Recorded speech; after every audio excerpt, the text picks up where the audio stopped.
Thank you. So, for the past year, I've been doing an excellent job of not caring about what other people think of me. And enjoying every bit of life. And recently, I decided to really care about what someone thought of me. So I'm wondering where I went wrong. Because Well, here's the thing that's tricky about this, because we can glibly say to you that you're expanding and this is the standard that you want to find harmony with, and you really have to get to a place where you don't give a rip what anybody else thinks, because there's too many moving parts. And if you're trying to stand on your head to please that one or that one or that one or that one or that one, you really can only have one person in your life like that, you know. Because if there are two and they want something slightly different, then you don't know what to do. But all of that is, while it is law-based, it's not the easiest thing in the world for you to make work in your life, because the fact of it is, there are a lot of people in your life, and a lot of people do hold you as their object of attention, and a lot of people do have a response to things you do and things you say and things you think. In other words, you're getting constant feedback. So if you've been trained, like most people do, to try to offer behavior that produces pleasing responses from them, then life's really busy for you.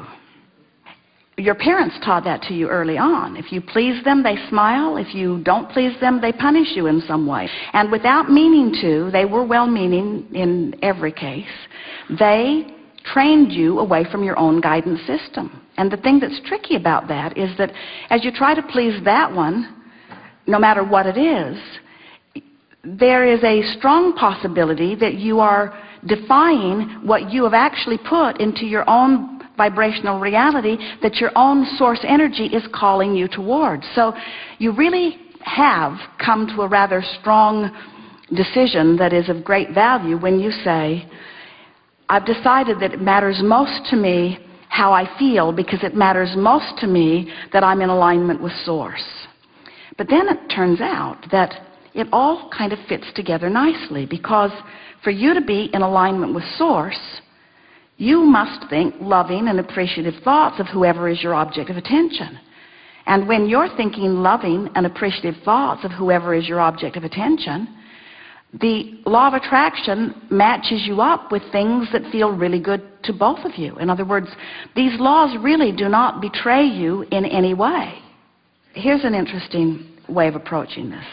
So someone says, I want to be appreciated. So let's say this person who wants to be appreciated looks to a girlfriend or a boyfriend or a mother or someone and wants to be appreciated. But that person, for whatever reason, isn't appreciating them. Now, when we say for whatever reason, what we really mean is you're not evoking it, and so law of attraction is not matching you up with it. But when you're not being appreciated, it feels to you like it's their fault. They should be more appreciating.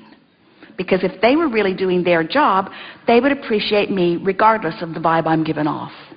Which isn't true, but that's the way you feel when you're not in the vortex. So then let's say this person who wants to be appreciated but isn't being appreciated says to their inner being, or to Abraham, Abraham, that person won't appreciate me, so I would like you to. I want to feel your appreciation. Well, now the interesting thing about reaching to your source for appreciation is that you gotta be in the vicinity of your source in order to feel it. Because your source is offering it all the time. That's the appreciation we want you to be reaching for, not from the peanut gallery. But now, hear how this plays out. So, okay, Abraham, I want to feel your appreciation, so I'm going to tune myself to feeling your appreciation. Guess what happens when you tune yourself to feeling the appreciation of your source? Your lover appreciates you too, because it was you all along. Isn't that interesting? yes. Oh, now you appreciate me. Now I've tuned myself to Source. Oh, now you'll appreciate me. Where were you when I needed you? Well, that's just the way the laws of the universe work, you see. So when you say, I'm not going to give a rip what anyone thinks, we want to modify that by saying, you can't help but care about them because you've put so much of them in your vortex. You have created a version of them in your vibrational reality. And the version of them, oh, this is so good. The version of them that you've put into your vibrational reality is someone who loves, and someone who's stable, and someone who's sure, and someone who knows you and loves you and wants to be with you. That's the version of them that you've put there, you see. And so it's your job to see that version, and only that version, no matter how they're behaving. And that's the tricky thing, because some of them are loud. Some of them are just really in your face, not behaving the way you'd like them to behave. You have to hold to your picture of what you are wanting, or put yourself in a place where at least you're not seeing so much of what you don't want. Don't you think that's a good way of looking at this? That when you reach for the love that Source will always give you, in order to find it, you've got to tune yourself to it. And when you tune yourself to it, then only that part of others can show themselves to you. That's why we say, line up with who you are, and then everything else takes care of itself. Law of attraction sees to it. Okay. Now, we know you understand the theory of that. Want to talk about it in detail? A little. I felt like I did that in 2009, and at the end of the year... Well, we don't care about 2009. Okay. We don't care about 2010. We don't care about what you call today. This vibrational reality is bigger and faster. It's where it's at. Listen to this. Your vibrational reality, which is manifestation yet to come, but vibration already in place, from our point of view, is present tense. And your reality that you're living right now, boom, there it went again, there it went again, there it went again, there it went again, there it went again, there it went again, there it went again. Past tense, past tense, past tense doesn't mean diddly squat. It's already done its work. I agree. Put it here, this is where it's at. I agree. All that matters is how you feel now. Because now and how you feel is the juncture where you meet you. How you doing? I'm lonely. Then you're not doing well. I'm ornery. Then you're not doing well. I'm hopeful. Better. I'm overwhelmed. Not so good.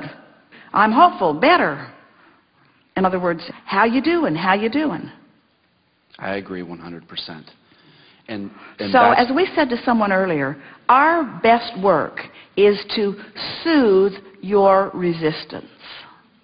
So, we start to soothe your resistance by telling you the unequivocal, undeniable law that never gets squirrely on you.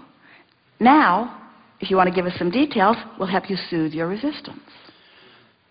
Specifically, the feedback on me at work was negative relative to my perception of how I was performing. And so now, as I went through a year of work and enjoyed and had passion and love and desire for the things I was doing and saved the company $20 million, at the end of the year I hear negative feedback to how I performed. All right, so consider this. You can only get negative feedback from people outside the vortex. I agree. So why would you care what someone out of the vortex says to you when it's 100% probability of it being negative? So where do we suggest you get your feedback from? Source. And what do you think Source is saying about that? We really want to jump in here so that you get it. You care what they think. I agree. That's like asking someone who doesn't have any money to give you a loan. And the degree to my discomfort is inevitable, or is seen with the degree at which my rating was to my perception. That's all flawed. This is what it is. Okay. This is the reason you feel so bad. It hasn't got anything to do with them. It's that you have expectations of yourself that when you give attention to their negative rating takes you apart from who you are. It's not their statistics that are messing you up. It's your own. In other words, this will feel a little off the subject, but it really isn't. It's right on. Someone will say, this rascal, often it's a lover or an employer, this person has made me so frustrated and angry, and in the process, I have asked for this, and asked for this, and asked for this. So that person is responsible for enormous expansion. My vortex is spinning faster, and my inner being is standing taller because of that rascally rascal. So that person is the reason that I expanded. And that person is also the reason that I don't take my expansion, because I'm looking and listening to what that person says. Correct. So we think you had a good idea in the beginning, not to give a rip what that person thinks.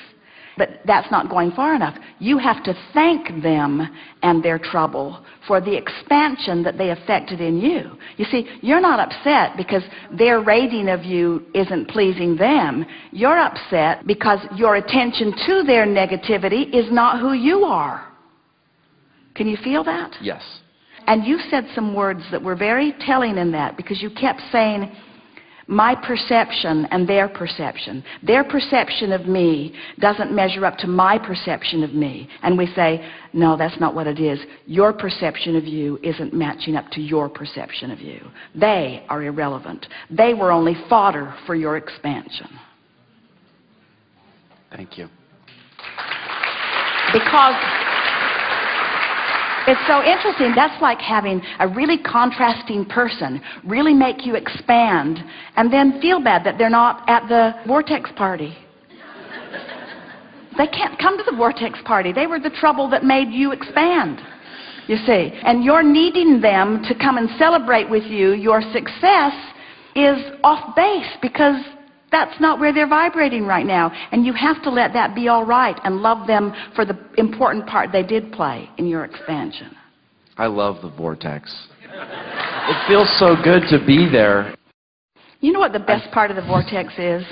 Tell me. The best part of the vortex is going in. Because after you're in there a while, you get bored. Really, the best part of the vortex is going in, which makes those troublemakers really important to your exhilarating life, because they make trouble and out you go, and then you make your way back in, and whoo, how good it feels.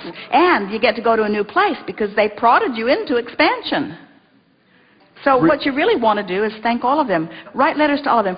You especially were the most troubling one of all. And therefore, I credit you with the majority of my expansion in the year 2009.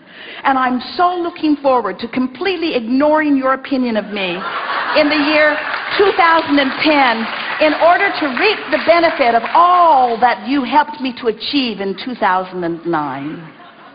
I love it. I love it. Remind me for just 2 seconds again how to just continue to maintain and stay in that vortex and never come out. Never come out. I never want to. You missed the point. If we say to you, the best part is going back in, if you never come out, you're going to miss the best part. Thank you very much. Because step one is the contrast that causes the expansion, you see. So you just got to love it all. I do. Good time for a segment of lunch.